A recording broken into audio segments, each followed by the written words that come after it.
공주는 호화로운 성에서 살았습니다. 그녀는 겨우 14살이었지만 몹시 버릇없고 변덕스러웠습니다. 그녀가 오는 4월을 위한 무언가를 생각해냈고 새해 연휴에 봄꽃이 있었습니다. 그녀는 봄의 시작을 알리는 법률을 내렸고 헌병을 궁전으로 가져오는 사람에게 아낌없는 보상을 약속했습니다. 도시 외곽의 작은 집에서 딸과 의붓딸과 함께 계모가 살았습니다. 의붓딸은 매우 달콤하고 친절한 소녀였고 그녀의 이름은 마샤였습니다. 계모와 딸은 매우 게으르고 화가 났으며 가능한 모든 방법으로 가난한 소녀를 해쳤습니다. 공주님이 약속한 보상을 정말 받고 싶었지만 겨울에 헌병을 어디에서 구할 수 있을지 생각하지 못했습니다. 노파는 마샤를 숲으로 보내 봄꽃을 가져오기로 결정했습니다. 의붓딸은 바깥이 어둡고 추웠기 때문에 계모에게 불쌍히 여겨달라고 애원하기 시작했습니다. 그리고 겨울에는 어떤 종류의 헌병이 있을 수 있습니까? 그러나 탐욕스러운 할머니는 아무것도 듣고 싶지 않았습니다. 그녀는 더 큰 바구니를 주면서 마샤를 문 밖으로 몰아냈습니다. 얼어붙은 소녀는 어두운 숲에서 무서워했습니다. 갑자기 멀리서 그녀는 빛을 보았다. 그녀는 기뻐서 그를 만나러 갔다. 그것은 큰 타오르는 불로 밝혀졌고 12명의 사람들이 그 주위를 따뜻하게 하고 있었습니다. 용기를 내어 소녀는 그들에게 다가가 사악한 계모가 그녀를 강제로 숲으로 가서 헌병을 모았다고 말했습니다. 12개월이라는 것이 밝혀졌습니다. 형제들은 마샤를 유감스럽게 생각하고 그녀를 돕기로 결정했습니다. 에이프릴 형제는 주문을 외쳤고 갑자기 숲과 개간에 봄이 왔습니다. 눈이 녹고 푸른 풀이 나타나고 헌병이 피었습니다. 소녀는 꽃을 모으기 시작했고 큰 바구니에 꽃을 채웠다. 어린 에이프릴은 그녀를 정말 좋아했고 그는 그녀에게 마법의 반지를 주었습니다. 문제가 발생하면 그는 땅에 던져져 주문을 걸고 12개월 모두 구조하러 올 것입니다. 마샤는 그들에게 감사하고 집으로 갔다. 소녀가 스노드롭을 집으로 가져왔을 때 계모와 딸은 이에 매우 놀랐습니다. 마샤는 여행에 매우 지쳤고 즉시 잠이 들었습니다. 그녀의 이복 여동생은 뭔가 잘못되었다고 의심했습니다. 소녀가 자고 있는 동안 그녀는 마법의 반지를 발견하고 자신에게 가져갔습니다. 깨어난 후 의붓딸은 그 상실을 발견했습니다. 그녀는 반지를 돌려달라고 애원하기 시작했지만 계모와 딸은 아무것도 듣고 싶지 않았습니다. 그들은 헌병 바구니를 가지고 왕궁으로 서둘러 갔다. 궁전에는 웅장하게 장식된 새해 나무가 있었습니다. 그러나 다가오는 축하 행사는 변덕스러운 공주를 전혀 기쁘게 하지 않았습니다. 그리고 계모와 딸이 헌병 한 바구니를 가져왔을 때만 공주는 분노를 자비로 바꿨습니다.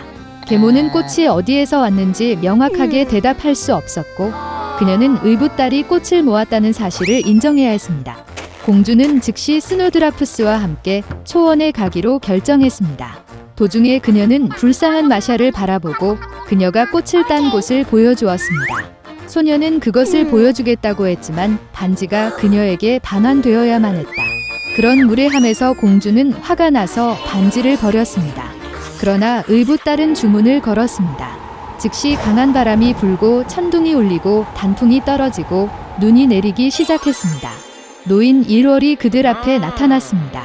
그는 모두에게 하나의 소원을 빌도록 초대했습니다. 두려워서 공주는 가능한 한 빨리 궁전에 있기를 원했습니다.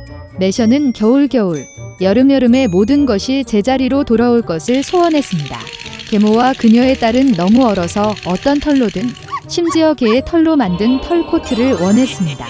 욕심 많은 여자들은 곧바로 개로 변했다. 그들은 공주가 궁전에 도착하는 썰매에 연결되었습니다.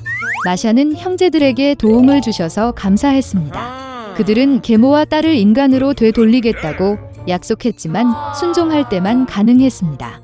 몇 달 동안 소녀에게 유쾌한 말이 사용하는 멋진 큰 썰매를 주었습니다. 그들을 보자 공주는 궁전까지 태워달라고 부탁했다.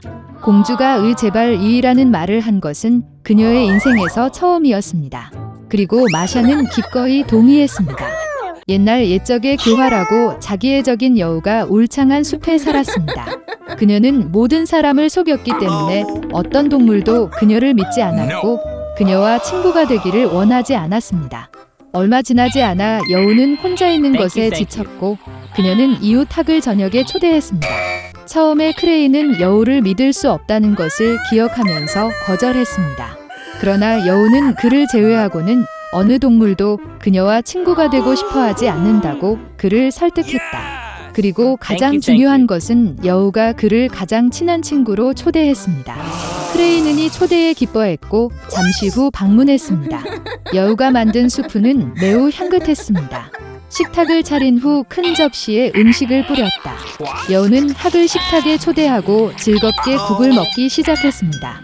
그러나 학은 그런 평평한 접시에서 그것을 맛볼 수 없었습니다. 그는 부리를 접시에 두드리지 못하고 결국 배가 고팠습니다. 크레인은 여우가 그에게 매우 부주의하다고 생각하면서 화가 났습니다. 그러나 그는 그녀의 집의 손님이었고 그의 분노에 대해 아무 말도 하지 않았습니다. 한편 여우는 수프를 마지막 한 방울까지 끝냈다. 학이 곧 떠날 것을 보고 그녀는 그가 저녁 식사를 좋아하는지 믿지 않고 물었다. 학은 정중하게 작별 인사를 하고 배가 고파서 집으로 돌아갔다. 잠시 후 크레인은 여우에게 좋은 교훈을 주기로 결정했습니다. 그는 여자친구에게 가서 정중하게 저녁 식사에 초대했습니다. 미선은 제안에 매우 만족했고 동의했습니다. 저녁 식사를 준비한 크레인은 자신과 여우를 위해 2개의 크고 좁은 주전자를 꺼냈습니다. 그는 식탁을 차리고 음식을 주전자에 담았습니다. 이때 여우가 왔다. 그녀는 매우 배가 고팠습니다. 학이 손님을 테이블로 초대했고 친구들은 저녁을 먹었습니다. 여우는 좁은 용기에서 먹으려고 했지만 용기가 너무 좁아서 아무것도 나오지 않았습니다.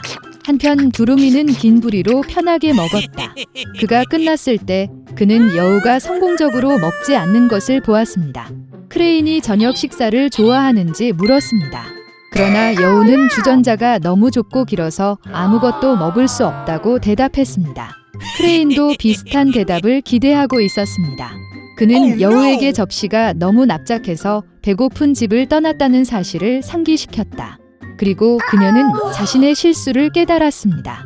그녀는 이웃에게 너무 부주의하다는 사실이 부끄러웠습니다. 미사는 사과했고 그런 접시에서 그가 먹을 수 없을 것이라고 생각조차 할 수 없다고 말했다. 크레인은 그녀를 용서하고 앞으로는 그들의 차이점을 기억해야 한다고 말했습니다. 이렇게 말하고 손님이 쉽게 저녁을 먹을 수 있는 큰 접시를 가져왔습니다. 작별 인사를 할 때 여우는 아이디어를 얻었다. 그녀는 그가 여우와 쉽게 식사할 수 있도록 크레인에게 주전자 중 하나를 집으로 가져가라고 요청했습니다. 이웃은 이 아이디어를 좋아했습니다. 그는 여우가 자신의 교활함과 독창성을 선행에 사용하면 많은 친구를 갖게 될 것이라고 칭찬했다.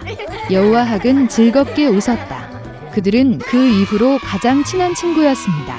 얼마 후 크레인은 따뜻한 땅으로 향하기 전에 이웃에게 작별 인사를 했습니다. 혼자 남겨진 여우는 지루해졌다.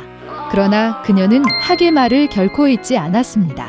그 이후로 여우는 자신에 대해서만 생각하지 않고 숲의 다른 동물들 사이에서 진정한 친구를 찾았습니다.